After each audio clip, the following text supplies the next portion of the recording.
तेरी औकात है परीक्षा में पास होने की। अगर पास हो गया तो मैं तुझे 1 करोड़ दूंगी। ये भिखारी टॉप करेगा। इसे तो स्कूल से बाहर निकाल देना चाहिए। मैं टॉप करूंगा। शहर के किनारे बसी एक झुग्गी बस्ती में 16 साल का आरव अपने पिता के साथ रहता था। टीन की छत, टूटी दीवारें और बारिश में टपकता पानी, यही उसका घर था।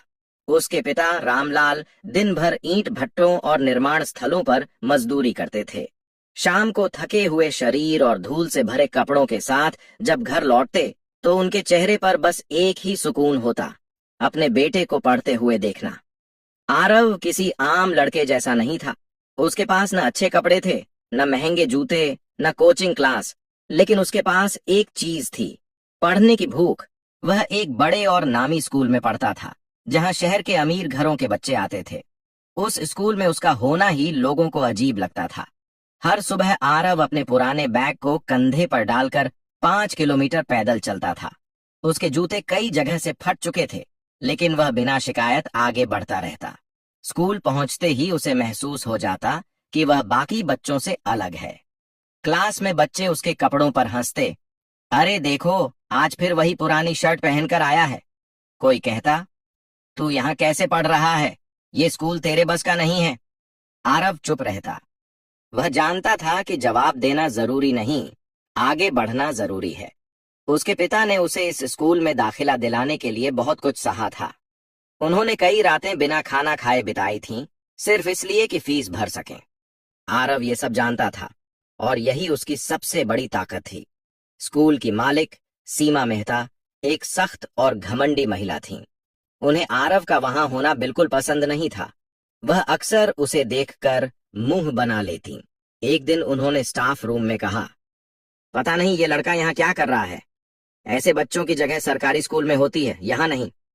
टीचर्स भी अक्सर उनकी हाँ में हाँ मिलाते। धीरे धीरे बोर्ड परीक्षा नजदीक आ रही थी। पूरे स्कूल में तनाव का माहौल था। हर कोई अपनी तैयारी में लगा था। लेकिन आरव के लिए यह सिर्फ एक परीक्षा नहीं थी, यह उसके और उसके पिता के सपनों की परीक्षा थी। एक दिन लंच ब्रेक में कुछ बच्चे उसके पास आए और हंसते हुए बोले, सुन, इस बार बोर्ड है, तू तो पक्का फेल होगा। दूसरा बोला, अरे पास होना तो दूर, पेपर देखकर भाग जाएगा। आरव ने उनकी तरफ देखा, लेकिन कुछ नहीं कहा। उसने बस अपना टिफिन खोला, जिसमें सूखी रोटी और थोड़ा नमक था, और चुपचाप खाने लगा। उसकी आंखों में कोई डर नहीं था, सिर्फ एक जिद थी। उसे खुद पर भरोसा था। उसे पता था ये कहानी अभी शुरू हुई है। बोर्ड परीक्षा जैसे जैसे करीब आ रही थी, स्कूल का माहौल और ज्यादा बदलता जा रहा था। हर तरफ टेस्ट, प्रैक्टिस पेपर और रिजल्ट की बातें होती थीं। जिन बच्चों के पास महंगे कोचिंग नोट्स थे, वे आत्मविश्वास से भरे रहते, और जिनके पास नहीं थे, उन्हें धीरे धीरे किनारे कर दिया जाता। आरव उसी किनारे खड़ा एक लड़का था। उसके पास न कोई ट्यूटर था, न गाइड बुक्स का ढेर। उसके पास सिर्फ उसकी पुरानी किताबें थीं और एक कॉपी, जिसमें वह बार बार लिखकर अभ्यास करता था। एक दिन क्लास में मैथ्स टेस्ट हुआ। पेपर थोड़ा कठिन था।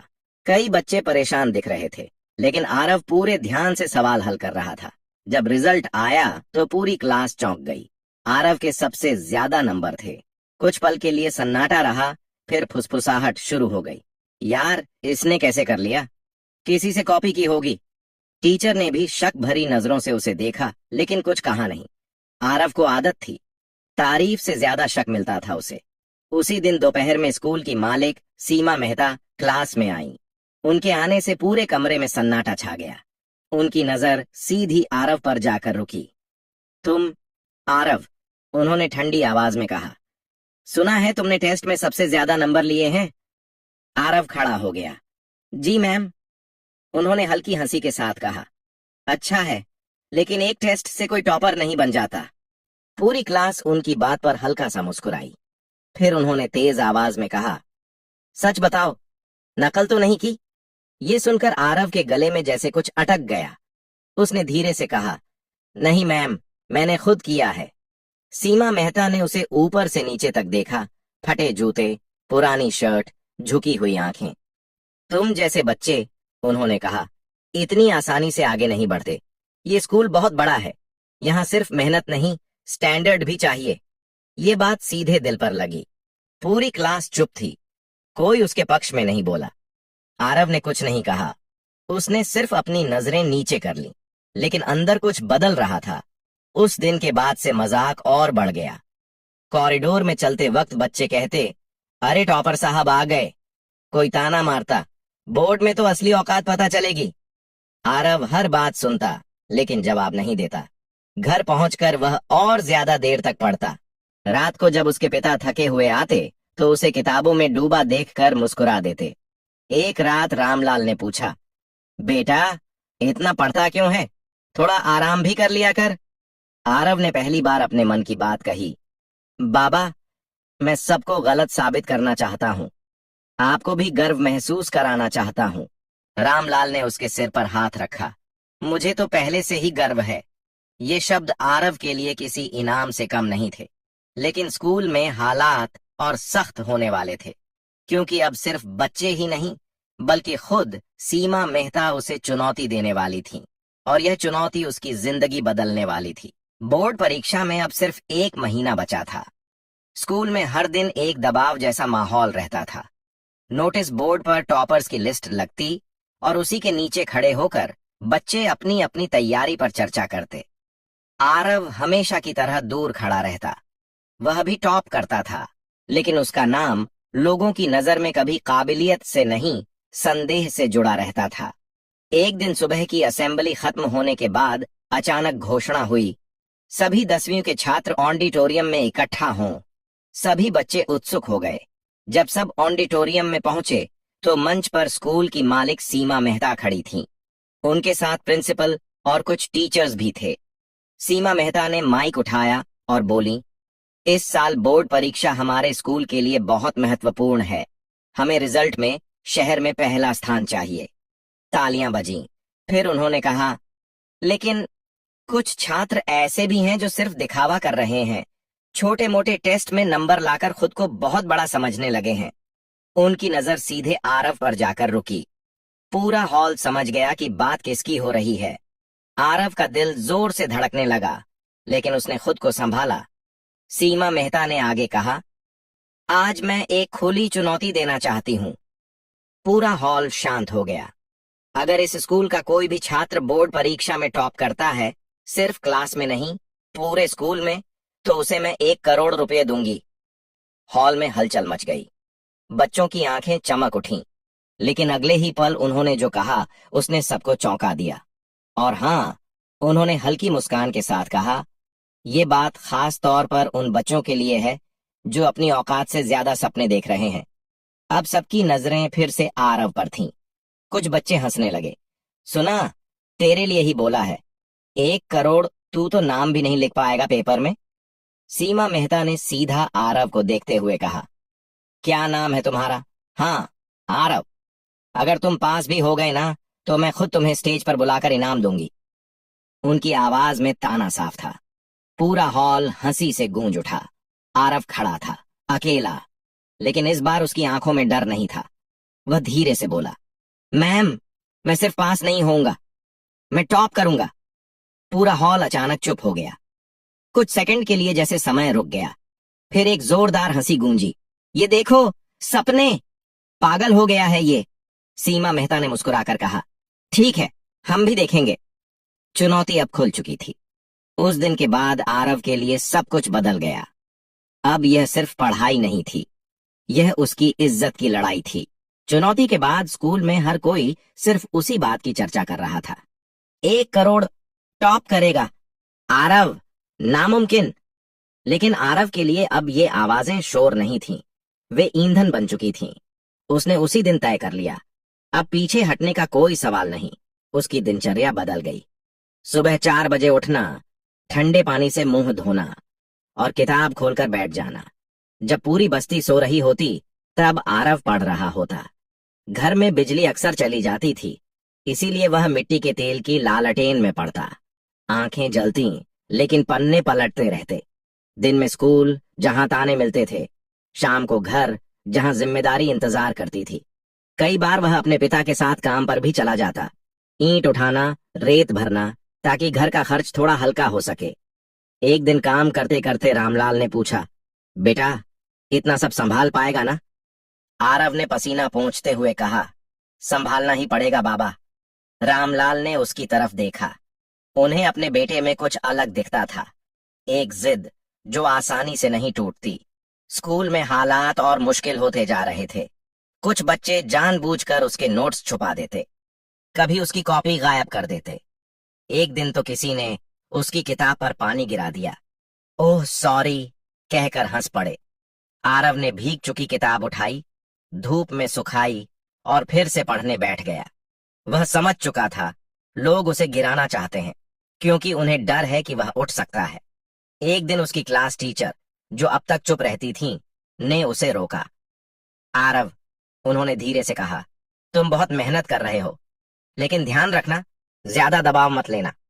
आरव ने सिर हिलाया। मैम, ये दबाव नहीं है, ये मौका है। टीचर कुछ पल उसे देखती रहीं। शायद पहली बार किसी ने उसे गंभीरता से लिया था। उस रात जब वह पढ़ रहा था, अचानक तेज हवा चली और लालटेन बुझ गई। पूरा कमरा अंधेरे में डूब गया। कुछ पल के लिए वह चुप बैठा रहा, फिर उठा, बाहर गया। सड़क के किनारे लगे एक पीले स्ट्रीट लाइट के नीचे बैठ गया। रात के 1 बजे थे। सन्नाटा था, लेकिन उस सन्नाटे में एक लड़का अपने भविष्य को लिख रहा था। उसकी उंगलियां ठंडी हो रही थीं, आंखें भारी हो रही थीं, लेकिन उसका इरादा और मजबूत हो रहा था। उसने खुद से कहा, अब रुकना नहीं है। बोर्ड परीक्षा बस कुछ दिन दूर थी और आरव अब तैयार हो रहा था, सिर्फ पेपर देने के लिए नहीं, इतिहास लिखने के लिए। आखिर वो दिन आ ही गया जिसका इंतजार पूरे साल से था। बोर्ड परीक्षा का पहला पेपर। सुबह का समय था। ठंडी हवा चल रही थी, लेकिन आरव के हाथ हल्के हल्के कांप रहे थे। डर से नहीं, जिम्मेदारी से। उसने अपनी पुरानी शर्ट पहनी, जिसे उसकी मां ने पिछली रात धोकर सुखाया था। जूते अब भी फटे थे, लेकिन साफ थे। रामलाल ने जाते वक्त उसके कंधे पर हाथ रखा। घबराना मत, जो पढ़ा है वही लिखना। आरव ने हल्की मुस्कान दी। जी बाबा। परीक्षा केंद्र स्कूल से थोड़ा दूर था। बाकी बच्चे अपने माता पिता के साथ गाड़ियों में आए थे, कोई कार से, कोई बाइक से। आरव अकेला पैदल आया। गेट के बाहर खड़े बच्चे आखिरी मिनट की बातें कर रहे थे। ये चैप्टर बहुत इंपॉर्टेंट है, अगर ये सवाल आ गया तो पक्का फुल मार्क्स। आरव चुपचाप एक कोने में खड़ा था। उसने किताब नहीं खोली। अब जो होना था वह उसकी मेहनत तय करेगी। अचानक पीछे से आवाज आई, अरे टॉपर साहब, तैयार हो? वही बच्चे थे जो रोज उसका मजाक उड़ाते थे। एक बोला, आज तो असली खेल है, देखेंगे कितने नंबर आते हैं। दूसरा हंसते हुए बोला, पेपर देखकर रो मत देना बस। आरव ने उनकी तरफ देखा। इस बार नजरें झुकाई नहीं। देख लेना, उसने शांत आवाज में कहा। घंटी बजी। सब अंदर चले गए। परीक्षा हॉल बड़ा था। लंबी लंबी कतारों में बेंच लगी थीं। हर छात्र के बीच दूरी थी। दीवार पर घड़ी टिक टिक कर रही थी। आरव अपनी सीट पर बैठा। उसने गहरी सांस ली। पेपर बांटे गए। जैसे ही उसने पेपर खोला, उसकी आंखें तेजी से सवालों पर दौड़ी। पहला सवाल आसान, दूसरा भी जाना पहचाना, तीसरा वही जो उसने रात को पढ़ा था। उसके चेहरे पर हल्की मुस्कान आ गई। उसने लिखना शुरू किया। समय जैसे उड़ने लगा। बाकी बच्चे इधर उधर देख रहे थे, कुछ परेशान थे, लेकिन आरव पूरी तरह डूब चुका था। हर जवाब सोच समझकर साफ सुथरे तरीके से लिख रहा था। बीच बीच में उसे अपने पिता का चेहरा याद आता, लालटेन की रोशनी, स्ट्रीट लाइट के नीचे बिताई रातें। उसने पेन और तेज चला दिया। 3 घंटे बाद घंटी बजी। Stop writing. आरव ने आखिरी लाइन पूरी की और पेन रख दिया। उसने पेपर जमा किया और बाहर निकल आया। बाहर वहीं बच्चे खड़े थे। कैसा गया? मेरा तो थोड़ा खराब हो गया, किसी ने उससे भी पूछा। और तेरा? आरव ने बस इतना कहा, अच्छा गया। लेकिन इस बार उसकी आवाज में एक अलग ही भरोसा था। यह सिर्फ पहला पेपर था, अभी कई और आने वाले थे, और हर पेपर के साथ आरव खुद को साबित करने के और करीब पहुंच रहा था। सभी पेपर खत्म हो चुके थे। आखिरी दिन जब आरव परीक्षा हॉल से बाहर निकला तो उसके कदम हल्के थे, लेकिन दिल भारी। अब मेहनत खत्म हो चुकी थी और शुरू हुआ था सबसे मुश्किल दौर, इंतजार। स्कूल में कुछ दिन तक सन्नाटा रहा। न क्लास का दबाव, न टेस्ट। बच्चे अब रिजल्ट की बातें करने लगे थे। मुझे 85% तो आ ही जाएंगे। मम्मी ने बोला है 90% से कम नहीं चाहिए। और फिर वही पुरानी आवाजें, आरव तू पास हो गया तो बहुत बड़ी बात होगी। टॉप? वो सपना भूल जा। अब ये बातें उसे चुभती नहीं थीं, क्योंकि वह जानता था अब जवाब शब्दों से नहीं, रिजल्ट से मिलेगा। इन दिनों वह अपने पिता के साथ ज्यादा समय बिताने लगा। सुबह काम में हाथ बटाता, शाम को घर के बाहर बैठकर आसमान देखता। एक शाम रामलाल ने पूछा, बेटा क्या लगता है?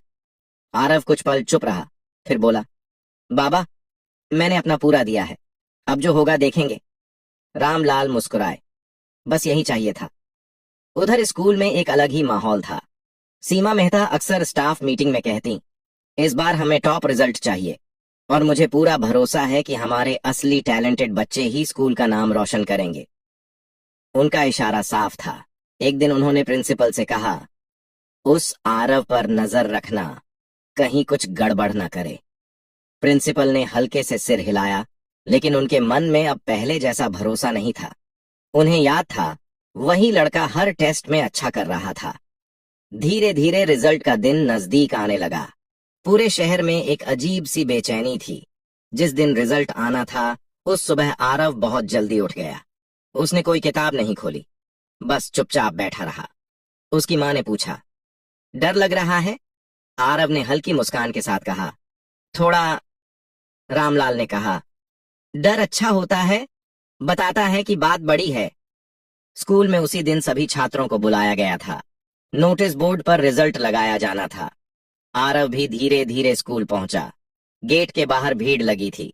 हर कोई आगे बढ़कर अपना नाम ढूंढने की कोशिश कर रहा था। दिल की धड़कनें तेज थीं। कुछ बच्चे खुश होकर चिल्ला रहे थे, पास हो गया 90%। कुछ उदास खड़े थे। आरव धीरे धीरे भीड़ में आगे बढ़ा। उसकी नजर लिस्ट पर गई, लेकिन उससे पहले ही पीछे से एक आवाज आई, अरे ये कैसे हो सकता है? भीड़ में हलचल मच गई। किसी ने जोर से कहा, स्कूल टॉपर आरव। कुछ पल के लिए जैसे सब कुछ रुक गया। आरव वहीं खड़ा रह गया। उसे यकीन नहीं हुआ। उसने फिर से लिस्ट देखी। सबसे ऊपर लिखा था पहला रैंक। आरव उसकी आंखें भर आईं। भीड़ अब उसे अलग नजर से देख रही थी। जो कल तक हंस रहे थे आज चुप थे। लेकिन असली पल अब भी बाकी था, क्योंकि अब सामना होना था सीमा मेहता से, और उनके उस वादे से जो पूरे स्कूल के सामने किया गया था। स्कूल का माहौल उस दिन बिल्कुल अलग था। जहां कभी आरव को देखकर लोग हंसते थे, आज वहीं लोग उसे ढूंढ रहे थे। नोटिस बोर्ड के सामने भीड़ अभी भी लगी थी, लेकिन अब फुसफुसाहट का विषय बदल चुका था। यार सच में टॉप कर गया, इतना शांत रहता था, पता ही नहीं चला। आरव अभी भी वहीं खड़ा था। उसकी आंखें बार बार उस लिस्ट पर जा रही थीं, जैसे वह खुद को यकीन दिला रहा हो कि ये सपना नहीं है। तभी प्रिंसिपल ने माइक पर घोषणा की, सभी छात्र ऑडिटोरियम में आए, हमें एक विशेष घोषणा करनी है। कुछ ही मिनटों में पूरा स्कूल वहां इकट्ठा हो गया। मंच पर प्रिंसिपल, टीचर्स और बीच में खड़ी थीं सीमा मेहता। आज उनके चेहरे पर वो आत्मविश्वास नहीं था जो पहले हुआ करता था। प्रिंसिपल ने माइक उठाया, इस साल हमारे स्कूल का रिजल्ट बहुत शानदार रहा है और हमें गर्व है कि हमारे स्कूल का टॉपर है आरव। पूरा हॉल तालियों से गूंज उठा। आरव को मंच पर बुलाया गया। वह धीरे धीरे सीढ़ियां चढ़कर ऊपर गया।